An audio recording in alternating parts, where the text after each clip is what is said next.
بسم اللہ الرحمن الرحیم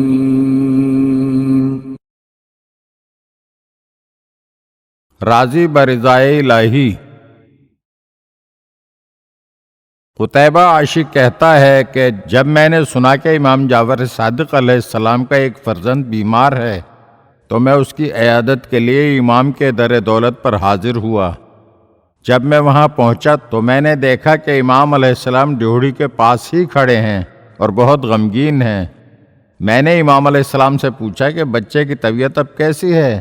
تو آپ علیہ السلام نے فرمایا کہ بہت بیمار ہے۔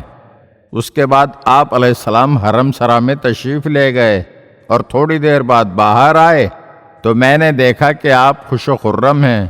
میں نے عرض کیا بچے کی حالت کیسی ہے؟ تو امام علیہ السلام نے فرمایا کہ بچہ تو اس دنیا سے رخصت ہو گیا۔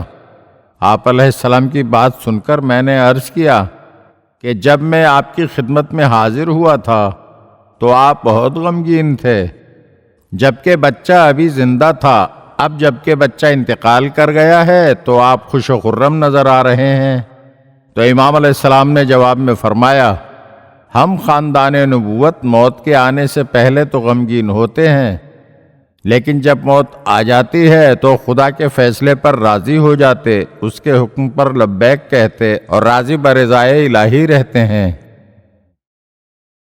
اگر آپ ہمارے چینل کی نئی ویڈیوز دیکھنا چاہتے ہیں تو ہمارے چینل کو سبسکرائب کریں اور گھنٹی کے بٹن کو دبائیے تاکہ ہر آنے والی ویڈیو آپ کو جلد موصول ہو سکے۔ اور ہاں، لائک اور شیئر ضرور کیجیے اور اپنے قیمتی کمنٹ سے ہمیں آگاہ کیجیے۔ شکریہ۔